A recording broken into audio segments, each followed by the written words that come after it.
We did one release and it generated over 150 articles that was set up to help restaurants that were closed during the pandemic. The media coverage was everywhere, all the major publications, as well as lots of local newspapers nationwide. I challenge any marketer out there to say, show me an example of where you plugged in $349 and get, in excess of $10 million. Welcome to the Marketing Boost Solutions Podcast. Join host Marco Torres, co-founder of marketingboost.Com, along with expert guests as they deliver incredible, proven solutions to your marketing challenges in each power-packed episode. Captain Marco has guided thousands of entrepreneurs, growing their sales and marketing through the use of value-add incentives. His Facebook groups are home to more than 84,000 entrepreneurs who are raking in sales with his advice. Get ready to be blown away with game-changing lessons for your business. Welcome to another episode of the Marketing Boost Solutions Podcast. Today we're going to be talking about press releases and how to grow your business with the power of PR, public relations. Today we have Mickie Kennedy, who founded a company called eReleases 24 years ago. And by the way, congratulations on that for any business surviving 24 years. He's helped small businesses and authors, startups increase their visibility and credibility through tier 1 press releases and distribution. He lives in the Baltimore area, and welcome to the show, Mickie Kennedy. Well, thanks for having me. No, my pleasure, Mickie. This is going to be a great subject for our community of business owners. I've often done some press releases as well, and have a goal of doing one every week with each, but I haven't gotten around to getting that busy with it. So tell us how you got into this space in the first place, and how you turned it into a success story that you have today. Right. So I guess around 26, 27 years ago, I started working for a telecom research startup as employee number 3. And because I had a writing background, it was creative writing, but it was still writing. They told me to figure out press releases and send them to the media. And I got really good at looking at our data and finding quirky anomalies and determining what the story behind those were. And I would put those together into press releases and I'd fax them out. Believe it or not, that's how we did it, that at that time. And I would fax them to the media. And I got really good at getting media coverage. Financial Times, Economist, Washington Post, New York Times, Wall Street Journal. A lot of major publications for a tiny little company that was just a startup. And we were generating a lot of sales and a lot of buzz. And I just thought to myself, why aren't other people doing this? And over the time that I worked there, a lot of the journalists would circle back and say, could you email this over? We want to just copy and paste a lot of the data, and it's easier to work with email. And that's when a light bulb went off. And I was just like, why aren't we emailing releases rather than spending a day programming fax machines with 100 and some numbers? And so I started reaching out to journalists and asking them if I could email them press releases. I said I had an idea for a business, and I was basically going to be a matchmaker, sending clients releases to who I felt were the best journalists for it. And so about a year after that, I had 10,000 journalists and I launched eReleases, and it's just sort of grown ever since. We were approached by PR Newswire, I guess more than 10 years ago, and asked to consider including their distribution with ours.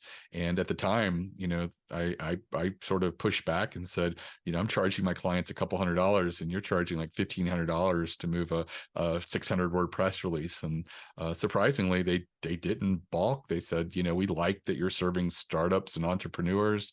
Let's try to make this work. And so all releases now that go through eReleases get a national distribution over the wire without paying anything close to $1,500.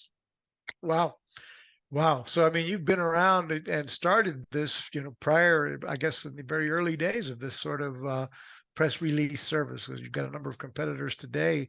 But, kudos to you to get started that early on with it and build something. How big a team do you have today? There's about 10 of us. We have 6 editors, a managing editor, and some additional writers and project managers and people like that. So it is still a small business, but we are, definitely out there serving entrepreneurs and startups and all different types of people, walking them through their first press release or, their 100th press release. So we are So definitely, go ahead. yeah. So let's define a press release and how do they work? I mean, what if you're new, new entrepreneur getting started, press releases might even seem like, well, my business is not newsworthy or so to speak. So how can a startup, small business, whatever, kind of use that press release process, and how do they work? Right. So a press release is basically just an announcement to the media. It's usually written in the third person. That you might have a quote that's in the first person. It's usually got a headline that really drills down what you're announcing. And the goal is to be newsworthy and have a journalist turn that press release into an original article that they write. And we call that earned media when you get that.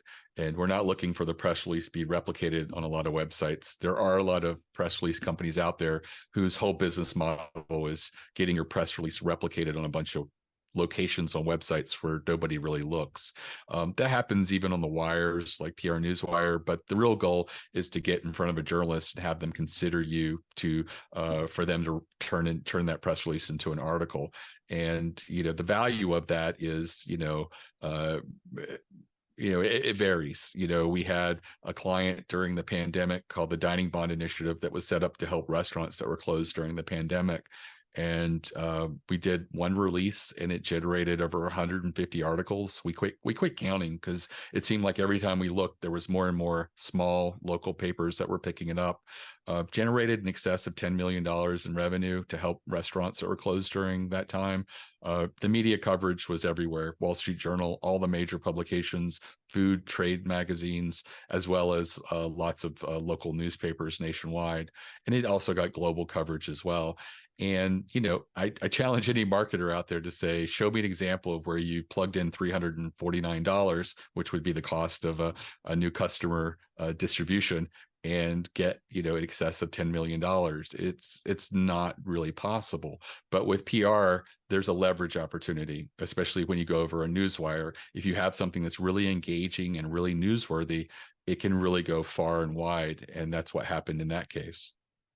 So if you're lucky enough and have some sort of spin on turning it into a newsworthy story, if you get those journalists picking it up, it grows into who knows what, from what I'm gathering. So what would that be? So compare the difference between, the EIN press wire or companies like Amplifier to how you help business owners with your Right. services. So EIN Presswire is one of those places that just syndicates your press release. No journalist ever sees it, and no journalist will turn it into an article.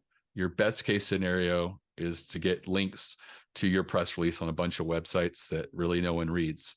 And it really doesn't really help you.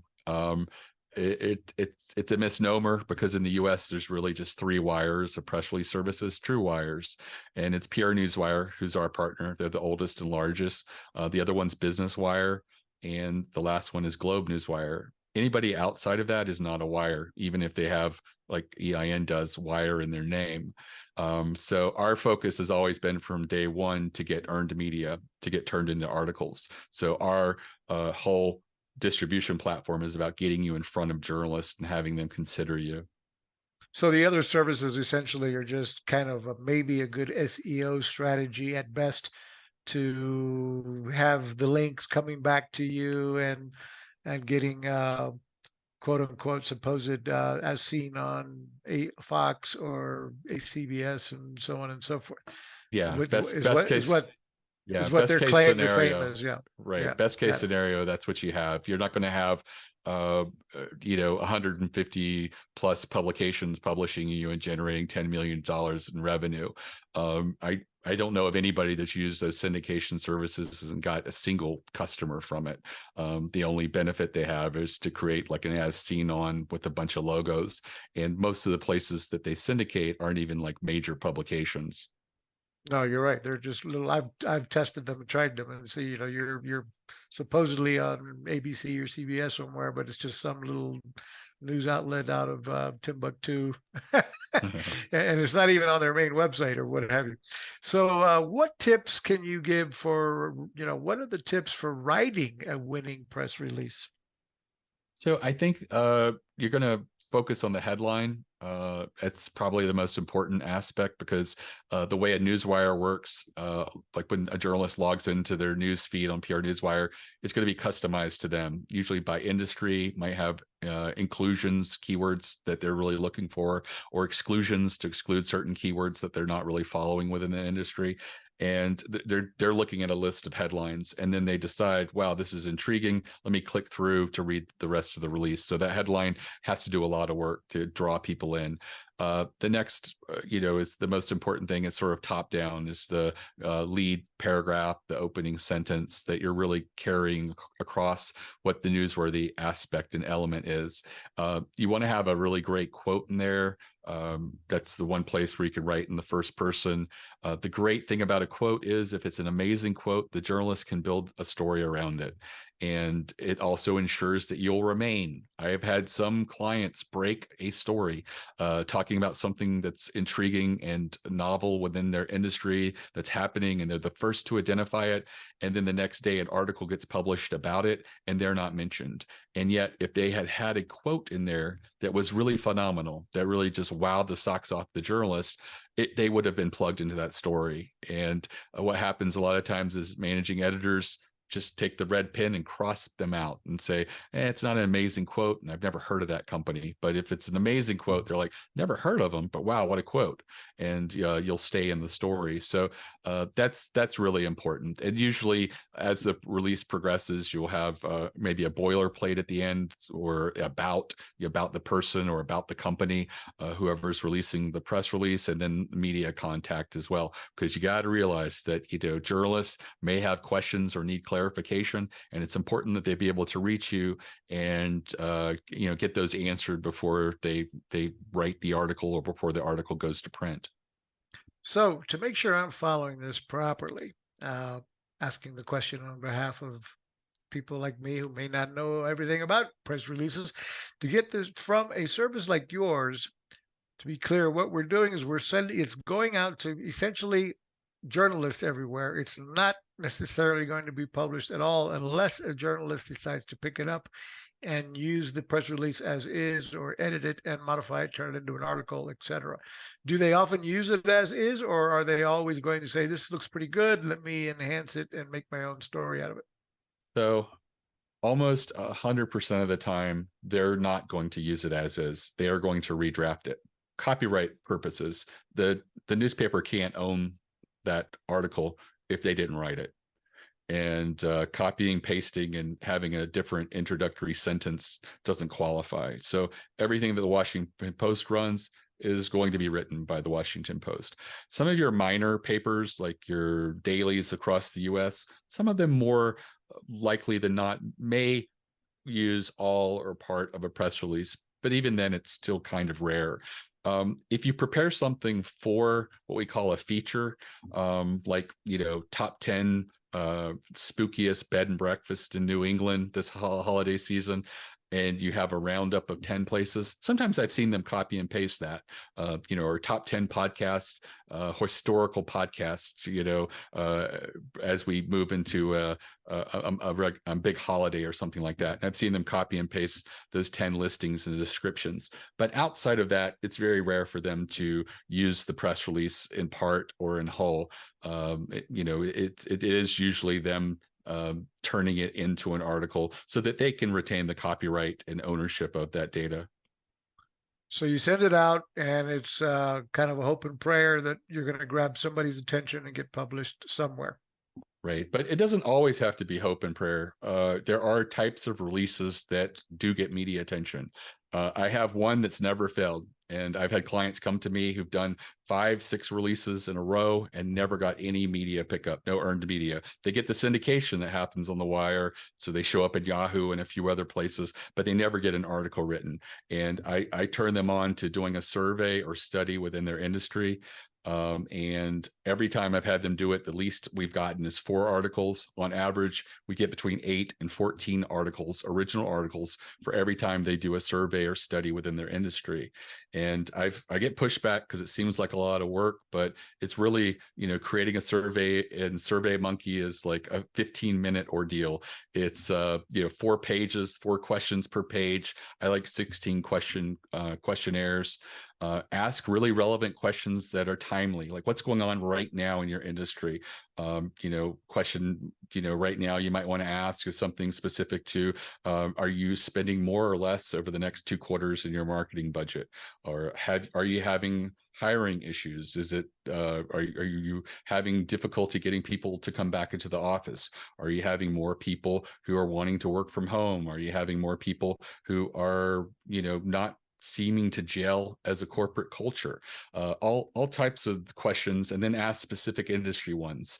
Types of things you might ask people if you were at a trade show or conference. Have you noticed that everybody is now taking an extra 2 or 3 months to pay you? Net 30s turning into net 90, and it's like that could be something that you could ask. That maybe there's something in your industry where money is tightening up and people aren't spending as much, and they're getting caught without the money to actually pay their bills. So, you ask these questions, you review the questions when you get them back and they're answered, and figure out what were the 2 or 3 questions that were the biggest surprises based on the responses, and put that into a press release. And, another pushback I get from people is, I don't have enough industry contacts to send a survey to, and you don't need to. There are independent and small trade associations in every single industry. They do not get the media attention that large trade associations do. So if you approach them and say, hey, could you send this link to your members? It's for a survey that we're doing, and we'll be issuing it over the wire, and I'd love to mention you in that press release. They see that as a win-win, an opportunity for them to get media coverage. Some of the smarter ones may push back and say, hey, is there a way that we could co-brand the survey between the both of us? And I don't see a downside to that. It gives you a lot more credibility and allows you to stand out. And in that press release you'll be issuing, you're going to have some amazing quotes as to why the numbers skewed a particular way, because you're establishing yourself as the expert. And if you ask really relevant questions and get those responses, and you focus on those in a press release, you will get media articles written. I've never seen it not work. And then the least I've seen is 4 articles. Wow, that's pretty darn cool. Let's take a break and hear from our first sponsor, Marketing Boost, and we'll be right back. It's time to wow, surprise, and impress your clients with the most powerful customer draw card available anywhere. The Marketing Boost Solutions Show is brought to you by Marketing Boost, where you can get valuable travel and restaurant incentives to drive your leads from prospects to paying customers. Now you can offer complimentary hotel stays in over 130 destinations worldwide. Go to marketingboostsolutions.com and try it for free right now. Welcome back to the Marketing Boost Solutions podcast. We're talking about the power of press releases, public relations, with Mickie Kennedy, the owner and the founder of eReleases.com. Is that correct? That's correct. Great. Let's take a moment and pull up your site for those of you watching on YouTube here or other video outlets. Let me find his website, press release. Let's see here, eReleases.com, and tell us a little bit more. This is one of your, I understand, your 8 steps page that you're giving away free for all of our listeners today. 8 steps 8 steps our clients use to consistently earn media coverage, and so can you with your 8-step free, what is it, an email series? Yes, and it's a 1-hour video. It's sort of designed to be a masterclass that takes you through the types of meaningful press releases that do get media attention. The survey and study is one of those, and there's several others that are the types of releases that my clients routinely get media pickup. And it's available at eReleases.com/plan, PLAN. And again, it's completely free. I think anybody who's considering PR, or at least open to it, should take it. Hour-long video masterclass. And if you go through that and think about your company or business, it'll really give you like an audit of the meaningful types of press releases you could focus on. So you're avoiding the types of press releases that don't really get media coverage. Probably the most frequent press release we get at eReleases is the new hire, a personnel hire. And unless you've got a new CEO or president, or you got an industry veteran that you're bringing on board, it's probably not going to get any media coverage, to mention you have a new associate HR. And, there's better ways to spend your money than sending something like that over the wire. And I think that doing these meaningful types of releases is exactly what you should be focusing on. Great. Yeah, I look forward to watching that and signing up for that free course that you provide. I guess I'm on your main page of your website, eReleases here, where you talk about distribution, PR writing, pricing. If I did hire you, or someone hires you from here, they look at your pricing options, starting as low as what, $3.99 for the package. Right. What does that do for me? I mean, you're going to help me with this 400-word press release, and go ahead, tell us how these Right. services work. Right. So our middle package is available as a new customer special. It's in the footer of our website, and you could get that for $3.49, and that includes a distribution up to 500 words that's going to go out nationally through PR Newswire, as well as to appropriate email distribution. And it's going to give you a really wide coverage, and you get to focus on industry targets as part of the distribution. And what we're looking for at eReleases is to take your release, make sure it's in the right style format for the wire, and hit send. And if you do need writing services, we offer that. It's additional $300. But I would challenge anyone to give it a crack themselves, because a press release is not difficult. We have press release samples and templates on our website. And I think that, the best person to write a release is often, the principal, or someone who's really knows the business extremely well. And the great news is, if you have to lean on AI to help you rewrite stuff to be a little bit better and tighter, I think that is something that you completely can do. The release is not a page that's going to live on your website like a blog post. It's going to be for media's eyes. It does get syndicated, but it's just disregarded for the most part by the search engines. And so what you're looking for is to have something written good enough for a journalist to be able to work with it and draft it into an original article. And so I think that if AI helps you get there, go for it.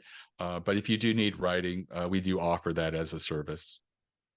Cool. So what would you say is the reason most press releases fail? I think the biggest reason is not looking at the strategy and being strategic with the release. A lot of people are writing press releases based on milestones that you're going through, and it's a selfish reason. We have a new product, we want to sell a new product. And so we write the release to be like a sales engine. And by doing that, you're not engaging the journalist. Remember, journalists are storytellers, and they generally like to write articles in a story arc. And if you just release a product and have a list of features and a buy button, or a page specifically for the product, there's not much for journalists to work with. Things that you could add that would make it more compelling: a use case study. Here's the problem a client faced. Here was what they did by utilizing this us as a solution. These were the results. And here's an amazing quote by that client talking about how using this product was so easy or cost effective or whatever. And that gives a story arc. So a journalist can say, hey, here's a new product. Here's someone who used it. Here's what they saw. Here's some features. And here's a link to find out more information. And all of a sudden, that really gives the journalists what they need. Remember, journalists are gatekeepers. Their biggest asset is their audience, and they have to be protective of that.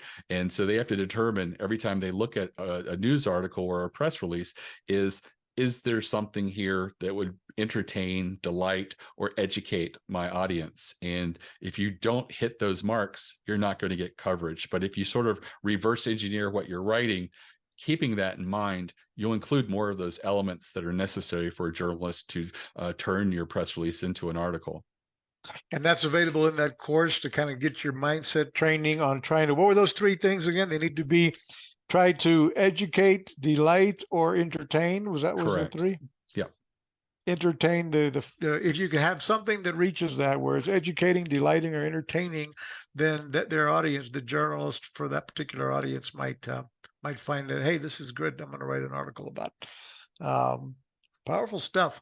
Let's take another break here. We're going to hear from our other sponsor, Automation Booster, and we'll be right back.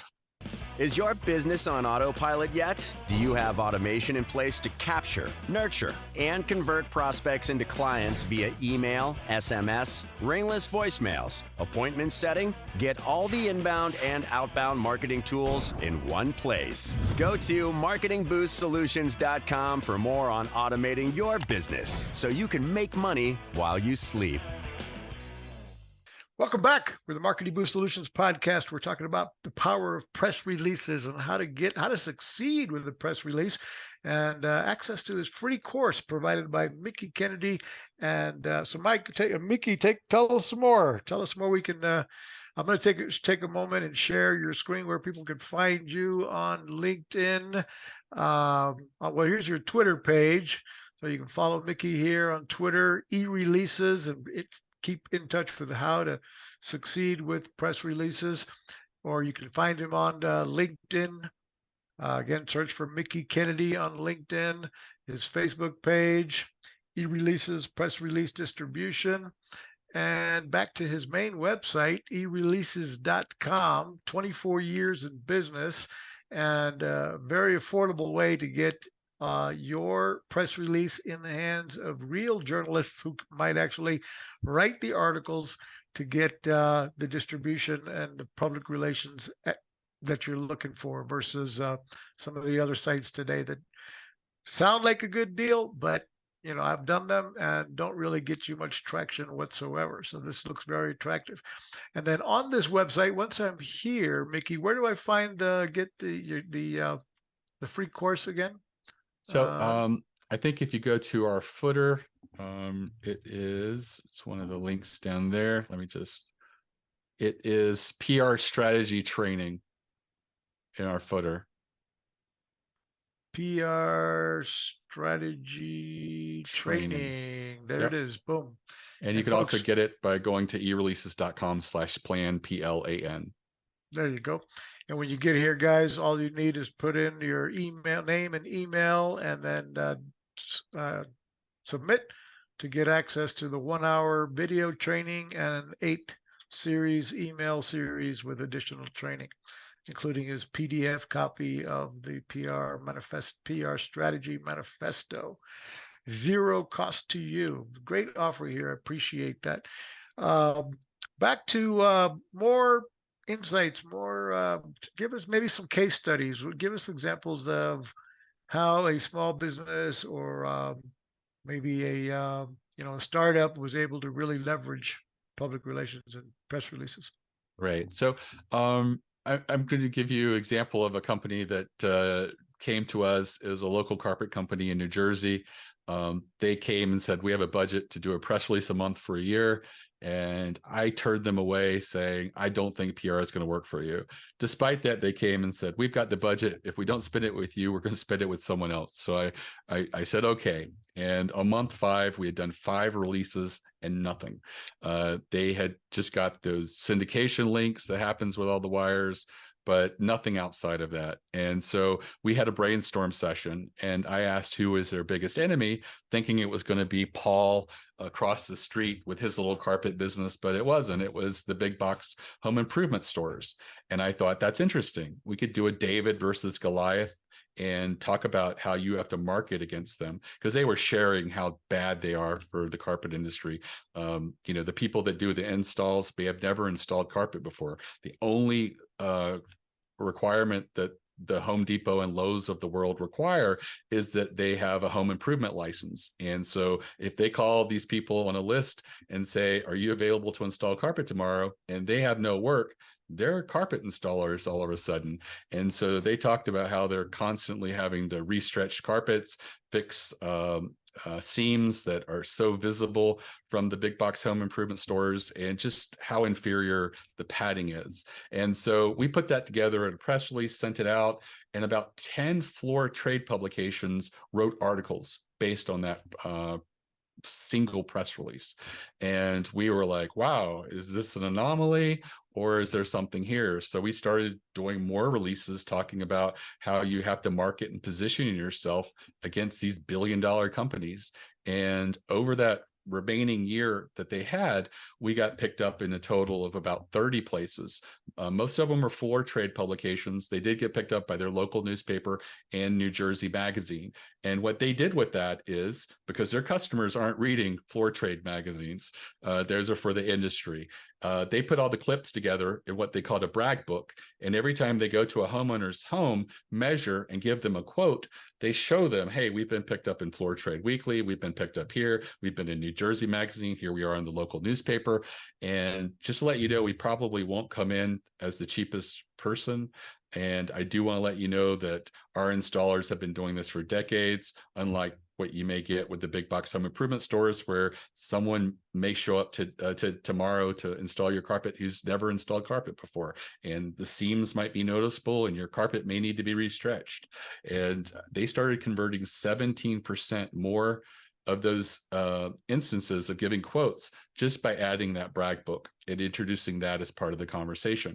And the reason for that is when someone sees an article where you've been written about, it's a big credibility boost. It's authority. It's almost like an implied endorsement when a journalist chooses to write about you. The blinders that come up whenever we see an ad don't generally come up when we're reading content or articles. And we get this, warm feeling, this goodwill that's created when we read the article. And it's not unusual for people to read an article and then want to do business with that company. And, that's what happens. And it's an amazing thing because, in the instance of the Dining Bond initiative that I mentioned, that was a very short-lived initiative for helping restaurants that were closed during the pandemic. Everybody was uncertain what was going on. There was a lot of negative news. We were being sent home for 2 weeks to flatten the curve, which turned into many, many months. And as a result, it was positive news at a time where that we needed it. And it just popped and did extremely well. And I think that also it was very actionable. You yourself sitting at home could give $40 to your local favorite pizza restaurant, and the money would go immediately and directly to them. And so that was a really, really cool thing, and sort of echoes how there's this need in the media to feed their audience. And when the audience is facing overwhelming negative news, there is all of a sudden a need for positive news. And so you can position yourself for that. And I think that it's really incredible, the opportunity that happens with media coverage, because it is a huge credibility boost. Take the link to that article when you get it, share it with your leads and customers. Customers are always shopping other companies, but maybe after reading that article and getting that warm goodwill feeling, they won't shop this year. Maybe the people that are on the fence that weren't going to buy from you read that article and now decide they are going to do business with you. So these are all very valuable, So things what that I like, happen. what I like about that story is even, okay, you get this press release and it gets picked up on areas where it's not really necessarily going to affect your local. Maybe you have a local business and an article was written in some trade magazine. There's no one in your community is going to read. However, you create that credibility story, that brag book that links on your website or what have you.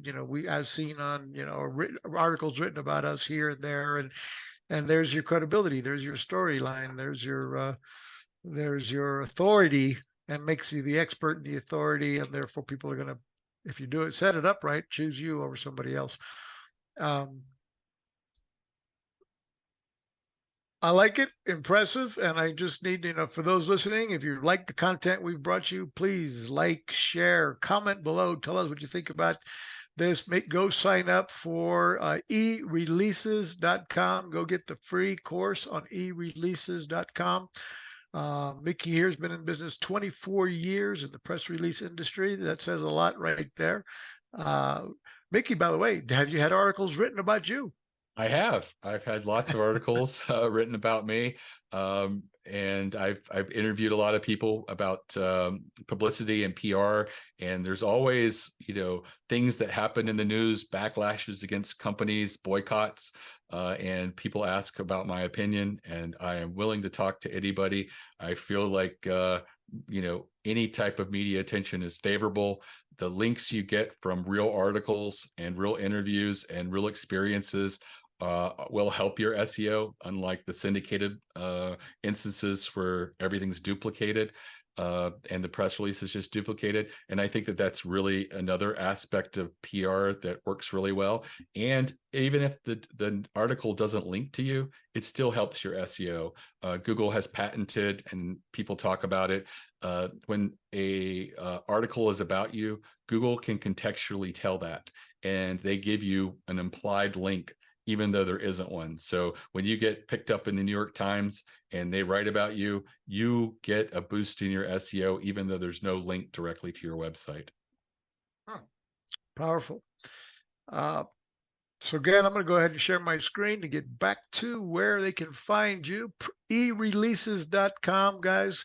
Let's get my screen, eReleases.com/plan, and you can come over here and get the 8-step training course free. All you need is put your name and your email, and you'll receive the 8-day email training series, the PDF copy of the PR strategy manifesto, and a 1-hour video training on the 8 steps to getting media coverage. Of course, you can also come right up here and reach out on the contact page to reach out to Mickie's team and see if it's a good fit to hire eReleases to help you with your next press release. Nice big plug for you guys. By the way, if you're not familiar with Marketing Boost, folks, Marketing Boost is the wow, surprise, and delight factor. We give you the power to add value to whatever your call to action is with travel incentives, complimentary hotel stays at 130 destinations around the world, hotel savings cards that come in increments of $1, $2, $3, and $500 to add value to your call to action. And we provide you with the restaurant savings vouchers. Ideas, for example, invite people to book a no obligation Zoom call with you and offer them a $200 hotel savings card if they book that appointment and show up on time. Trade show giveaways and a million other ideas. Join our Facebook group with over 30,000 entrepreneurs that share ideas on how travel incentives have helped their business. Thanks again for watching. Don't forget to comment, like, share, subscribe, and give us a review if you're on a podcast platform.